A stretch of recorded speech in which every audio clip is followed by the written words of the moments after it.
di mana kamu belajar menikmati sepak bola, bukan sekadar menontonnya.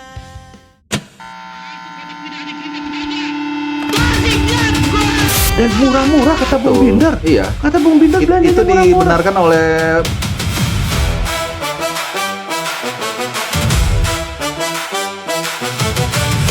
Pemain ini sudah ada loh. Ini makanannya sudah di meja, lu olah, lu racik.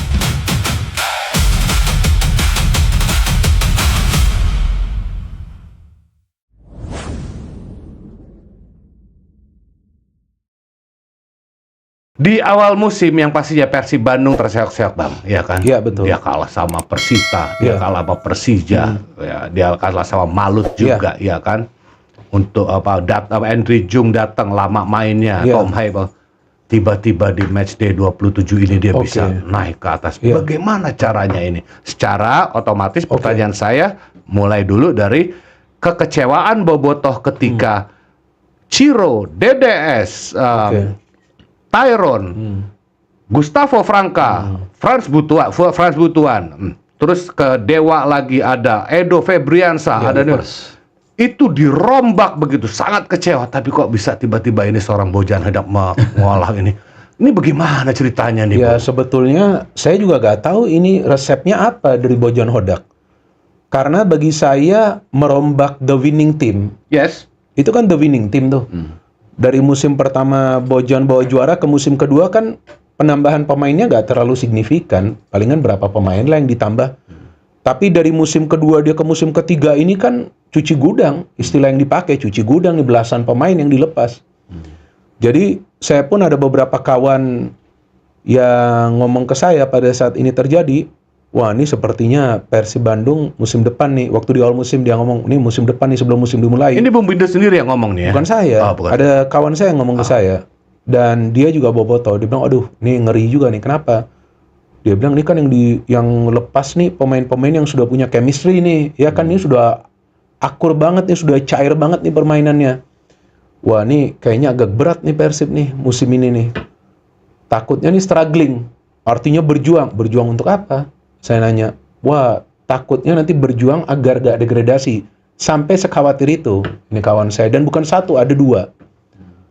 Terus saya bilang, ya ini harus wait and see. Kita gak bisa judge sekarang. Tapi seharusnya kalian percaya kepada Bojan Hodak. Karena Bojan Hodak waktu musim pertamanya juga, dia masuk, itu kan pemainnya sudah ada di sana, bukan pilihan dia. Baru pertengahan musim pertama dia baru masuk Kevin Rey Mendoza, ada masuk pemain lain. Jadi ya harusnya percaya ke Bojan. Dan kalau manajemen lepas sebegini banyak pemain, ya logisnya pasti sudah bicara dengan pelatih. Ya kan, pasti kan manajemen dengan pelatih diskusi dulu, kita gimana nih. Dan yang menentukan pemain itu kan pelatih sebetulnya, manajemen yang menyodorkan.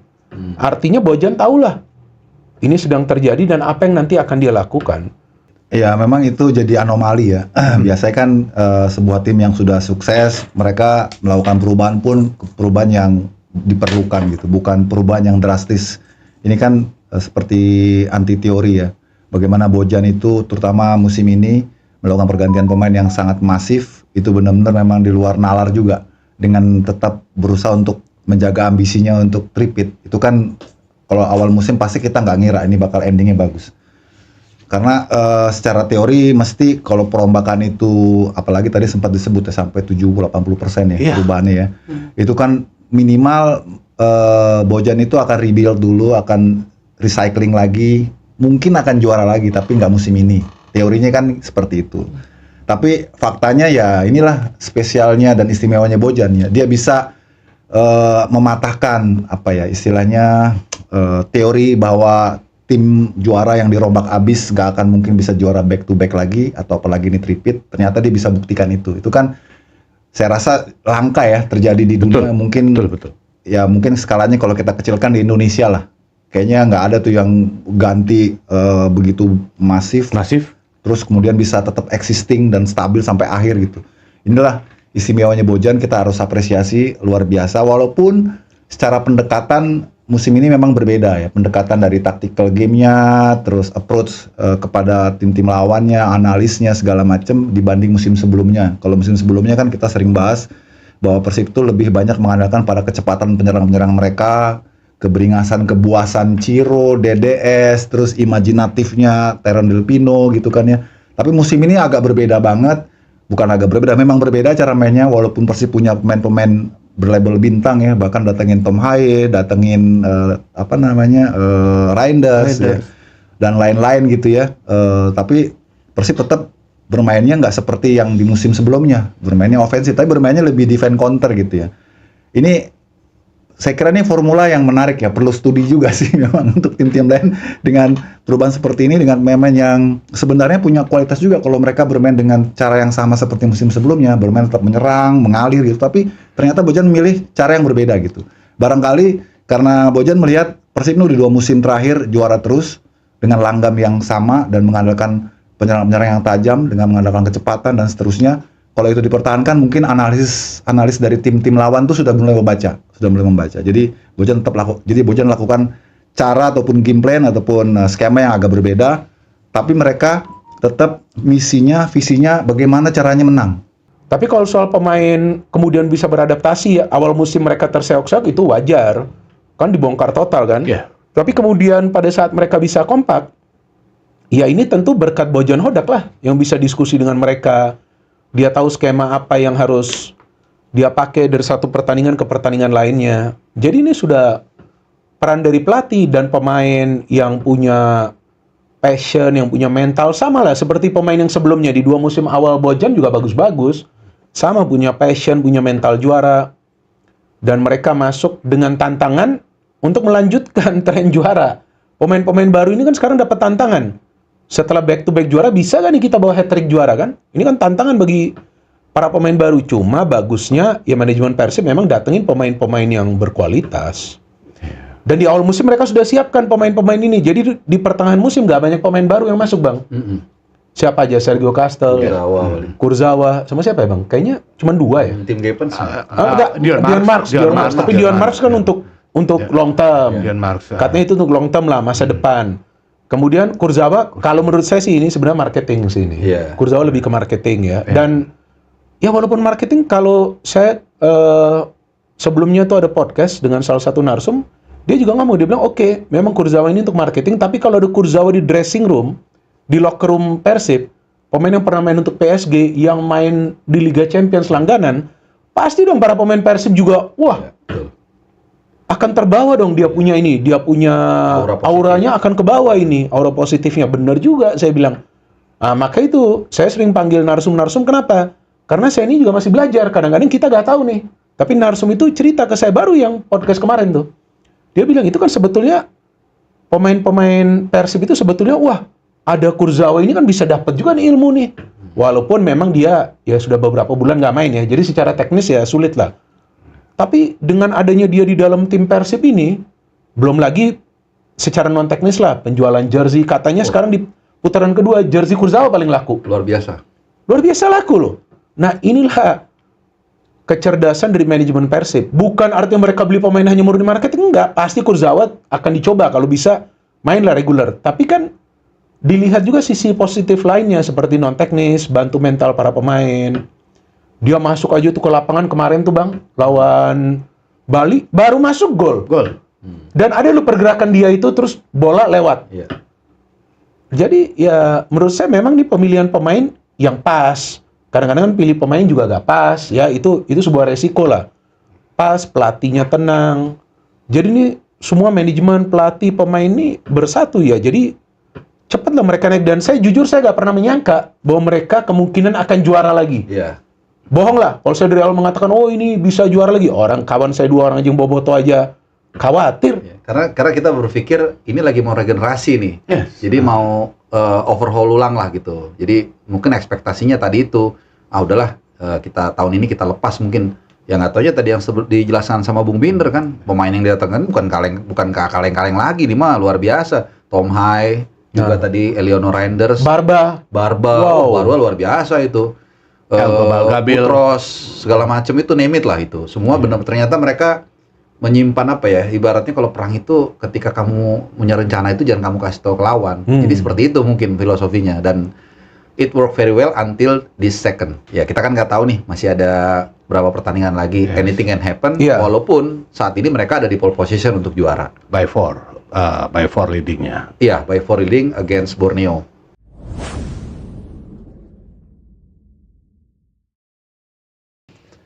Bung Yuki, aku mau nanya, setelah juara 3 kali, back to back, sebenarnya bahasanya tripit kali ya Bung, itu tempatnya ya. Untuk musim depan itu, apakah harus ACL Bung Yuki targetnya? Karena memang di season ini juga nggak terlalu buruk-buruk amat, karena kalah di away-nya aja 3-0. Kita buktinya di GBLA tetap kita jaya 1-0. Ya. Gimana untuk ACL ke depan ini prospeknya? Ya, sebelum saya jawab, saya mau nambahin dikatakan Indri tadi ya. Mereka karena Persib walaupun di belakangnya ada kata Bandung, tapi Persib tuh mewakili warga Jawa Barat. Pasundan. Dan itu secara kultur emosional itu sulit gitu loh untuk dicari tandingannya. Makanya dimanapun Persib itu bermain ataupun juga berkiprah, itu supportnya nggak cuma dari Bandung, tapi dari seluruh jazirah tanah Pasundan gitu. Seluruh suku Sunda Suku lah Sunda. yang berdiaspora keluar pun Persib. Betul, itu yang tadi saya katakan ya. Ini bahasa ekstrimnya itu udah kayak agama gitu. Kayak Brazil lah ya. Iya, Kalau kayak mencintai Brazil, sepak bola tuh buat mereka itu keyakinan mereka. Jadi Iya. bisa di apa ya, dibayangkan kalau Persib gagal itu kekecewaan itu luar biasa ya. Karena buat mereka itu udah jadi kayak keyakinan gitu. Iya. Nah, itu yang saya kira ini apa ya, properti paling mahal ya dari Indonesia punya Persib. Makanya kegembiraannya terus euforianya itu dirasakan oleh seluruh masyarakat Jawa Barat ya. Karena buat mereka Persib itu representatif tertinggi dari sebuah keyakinan gitu loh. Itu yang mau saya tegaskan gitu. Makanya jadi berbeda. Kemudian tadi apakah ditanyakan oleh Bang Obrin, ini Persib musim depan harus ACL 2? Iya, saya bilang. Itu memang harus diperjuangkan ya. Walaupun tidak menafikan target domestiknya. Karena Persib bagaimanapun dignitinya ada di Indonesia. Jadi mereka juga harus tetap bagaimana caranya menjaga tradisi juaranya mereka itu bisa berlangsung lebih lama gitu ya. Walaupun sesungguhnya kita sebagai masyarakat Indonesia, saya sebagai pengamat yang netral, saya ingin Persib itu bisa upgrading achievementnya di ACL 2 karena itu membawa nama Indonesia dan itu istilahnya mempengaruhi poin juga. iya, jadi ganjarannya itu besar buat kita untuk naikin rating di liganya gitu loh. Dan kemarin Persib sudah berhasil lolos ke fase grup, cuma kalah. Bukan kalah, sebenarnya kan lawan Ratchaburi kita menang di Kalah leg kedua nih kan. agregat, iya, kalah agregat. kan. Jadi kan sedikit lagi Bang. Jadi harus coba lagi gitu loh. Cari pemain-pemain yang memang lebih mumpuni dan levelnya Asia gitu. Supaya kita nanti kalau ketemu lagi lawan tim-tim Thailand gitu ya. Thailandnya yang paling langganan kayaknya dia Iya, yang paling untuk di langganan. Asia Tenggara yang paling existing, dia bisa compete di Asia itu ya Thailand klub-klubnya. Itu yang saya kira harus dicari lagi pemain-pemain yang grade-nya lebih tinggi supaya nanti kalau kita bisa lolos lagi Persib di babak gugur, kita bisa bicara lebih besar lah. Di Asia. Karena kalau buat saya pribadi, ya udah domestik udah cukup gitu maksudnya ya. Buat Persib udah 3 kali mau buktiin apa lagi, udah proven gitu. Kita tentu pengennya Persib jauh lebih ke depan lagi untuk bisa menjadi mahkota kita di internasional gitu. 4 untuk apa forward gitu 4? Ya pasti ACL 2-nya dong. Salah nggak kalau aku ngomong begitu ya, Bung Glenn ya? Enggak sih, ya memang mempertahankan itu wajib ya. Memang itu tugas gitu untuk bisa mempertahankan liga. Tapi ya lebih fokusnya ke Asia sih. Walaupun kita tahu ya agak sedikit tidak realistis ketika menuntut Persib Bandung juara di Asia ACL tuh. Tapi kan yang harus dilihat adalah progres dari musim ke musimnya. Iya. Makanya ketika kemarin kalah lawan Ratchaburi kan, tapi secara permainan di group stage mereka juara grup loh. Bahkan torehan golnya dan kebobolan juga ya cukup baik lah. Secara permainan cukup memuaskan gitu. Jadi nggak ada celah untuk bisa mengkritik itu. Karena juga lebih baik dibandingkan dengan musim sebelumnya kan betul-betul jadi bulan-bulanan di group stage waktu zamannya DDS kan. Tapi ketika ini bermain bisa memberikan perlawanan lah. Jadi musim depan ya menurut gua pribadi ya nggak menuntut Persib juara sih. Cuma seenggaknya bisa bersaing dan juga konsisten bisa bersaing untuk musim selanjutnya juga. Artinya peringkat 1-2 itu harus bisa didapatkan lagi di musim depan sih. Kalau misalnya memang mau dikatakan sebagai klub Asia, konsistensi itu yang menjadi kunci Om. Juara atau enggak ya itu akan susah kita ngomongin kan, karena akan berdampak juga dari tim-tim lain yang melakukan persiapan. Tapi dari Persib sendiri ya harus konsisten di papan atas kalau mau dibilang klub besar.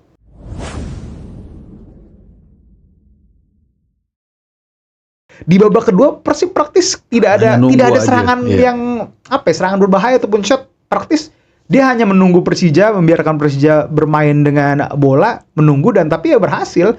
Yang orang ingat kan pada akhirnya adalah 3 poin, Persib yang menang dan berpeluang lagi untuk jadi juara. Walaupun secara permainan di babak kedua itu Persib praktis hanya menunggu, bukan yang mengesankan, tapi ya itu yang diinginkan supporter adalah 3 poin. Soal ada beberapa orang yang pengen main bagus dan 3 poin gitu, tapi kan kadang hidup juga harus memilih ya. Memang kalau mungkin Persib terlalu menguasai bola atau bagaimana, bisa jadi berbahaya juga untuk Persija rebut dan sebagaimana. Ya ini adalah pilihan dari Boyan Hodak, biarkan Persija untuk menguasai laga, tapi pertahanan Persib begitu rapat sehingga dapat 3 poin gitu. Itu salah satu yang sering juga diterapkan Hodak. Dan satu yang Bebas. Persija sih.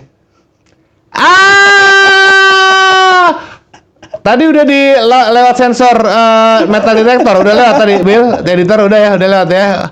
Persija. Iya, kalah El Clasico, Tapi bukan El itu, Clasico. bukan hasil, tapi kualitasnya, intensitasnya gila sih. Ya tuh Barau nginjek kakinya Beckham Putra, bakal apaan?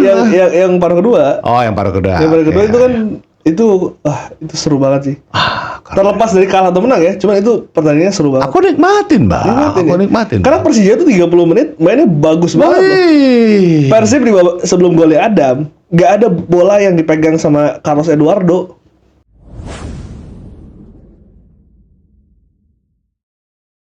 Dan saya ngeliat Bojan Hodak ini betul-betul jaga kondisi pemain. Kenapa? Julio Cesar kalau gak bener-bener fit nggak mau dimainin, Bang. Terus si Andrew Jung, Icardi kartu merah, Bang. iya, Ya. Andrew Jung kalau gak bener-bener fit, ya udah kamu jangan main dulu. Jadi dia bener-bener jaga nih. Nah, biar nanti pas turun fit, wah gas aja udah di sana. kan mikir lu yang nggak benar, ini pelatih kita harus dengerin. Nah itulah yang terjadi dengan Hodak. Dia tadi nendang si A, si B, si C, Persib terus anjing menggonggong kafilah berlalu. Jadi iya, dan akhirnya semakin mengukuhkan bahwa this is the one leader that we have to follow itu. Jadi makanya ya dimanapun di tempat kerja kan juga kita gitu.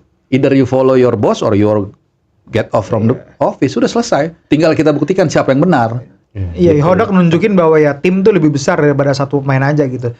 Apakah sebagai bobotoh akan terpukul dalam sekali jika 31 Mei Boyan Hodak tidak di-extend kontraknya?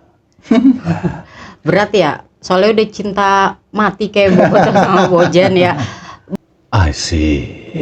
Jadi dengan cara seperti ini sebetulnya kan ya kalau misalnya kemarin ya kita berandai-andai ya Om ya. Misalkan Bojan diperpanjang, Bobotoh pasti happy. Mayoritas Bobotoh pasti happy.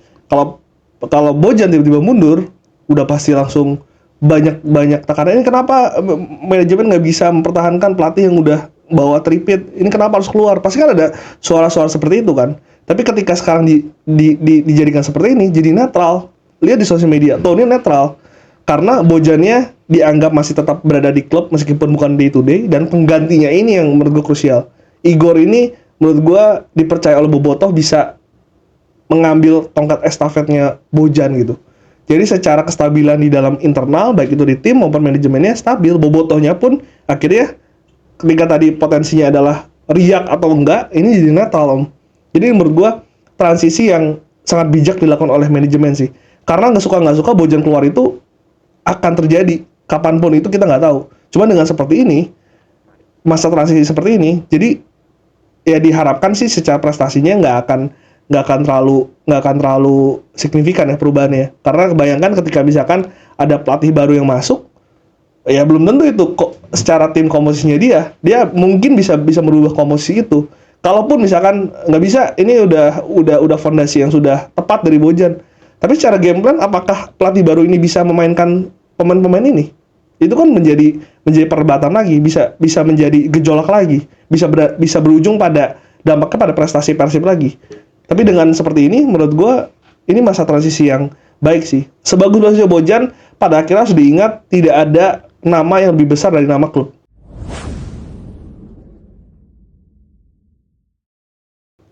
Kan ekspektasinya kalau udah tripit, Bung Glenn, logikanya untuk apa forward gitu 4? Ya pasti ACL 2-nya dong. Salah nggak kalau aku ngomong begitu ya? Harapannya bisa tetap membawa Persib konsisten sebagai tim papan atas di Super League dan juga level Asia di ACL2, karena ini bukan pekerjaan yang mudah, tapi tetap bisa mempertahankan identitas Persib sebagai klub terbesar di Super League.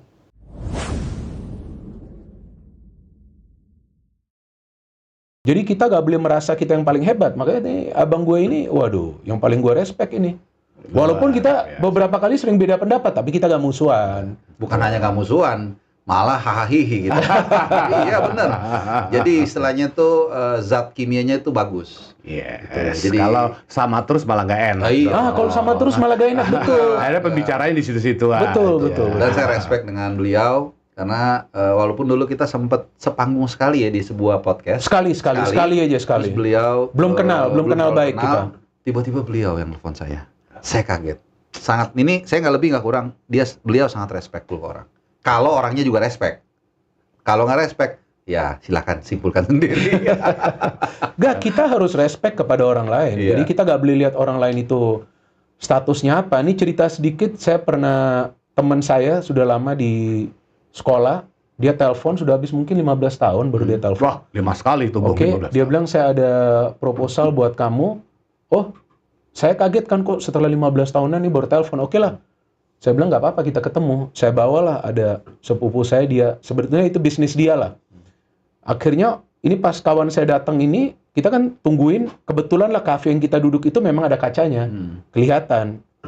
Dia turun ya pakai online, taksi online, sendal jepit, pakai jeans yang robek, pakai kaos biasa. Nah, sepupu saya bilang, ini gak salah nih kita mau ketemu. Ini kawan saya bilang, kamu gak boleh ngomong begitu. Don't judge. Saya udah lama juga gak ketemu dia. Ya kan, ketemu, ngobrol. Ternyata yang awalnya dia remehkan ini, untungnya dia, rezekinya dia itu, wah udahlah. Ternyata, artinya apa? Kita jangan remehkan orang lain. Orang yang namanya manusia itu semua harus kita respect. Kita jangan sok tahu juga. Atau kita sok kaya. Ya itu saya. Ya kan? Nah, itu benar. Itu saya. Kakek saya, opung saya juga mengatakan yang seperti itu. Jangan pernah kamu meremehkan orang tua, orang lemah. Itu benar. Persis banget 2 hari lalu ngomongin itu. Nah, itu zatnya kalau pas, nggak tahu kenapa, kayaknya pas aja. Saya nggak bohong, 2 hari lalu orang. Malah kemarin persis ibu saya ngomong kayak gitu. Jangan remehkan orang tua yang minta-minta atau yang lemah tuh jangan remehkan. Pas banget kemarin ngomong. Iya, akhirnya itu rezeki ya ke sepupu saya. Udah lu untung kan bagus, gue bilang lu dapat. Persis juga implikasinya ke situ, ke rezeki. Pas banget. Bisa pas. Ini gak ada settingan ya. Selamat datang di channel Obrin Bola, tempat Bagus banget loh. Persib sebelum golnya Adam, nggak ada bola yang dipegang sama Carlos Eduardo. Itu abang kan yang wawancarain Adam di Litbang 6, abang kan, saya ikutin. Oh begitu, saya bisa nebak. Gua tahu di intercept Van Basten itu ya kan? Pasti. Aku tahu gerakannya gini. Ini ada malis. Itu jam terbang juga tuh, kualitas juga Mas Adam. Kualitas juga tuh ya. Kualitas juga deh. Cukup aneh teman-teman Obrin Bola ya. Memang aku selalu bilang ada malis. Memang kalaupun, tapi nggak usah, kita nggak usah kejauhan dulu. Bentar. Satu Om. Ya. Jadi penasaran mumpung ngomong. Iya, Persib. silakan. Boleh nanya ya? Iya, silakan. Kalau misalkan Om Obrin sebagai Jackmania, siapa pemain Persib yang Om Obrin pengen lihat main di Persija? bola bukan soal Ya siapa yang gampang lah.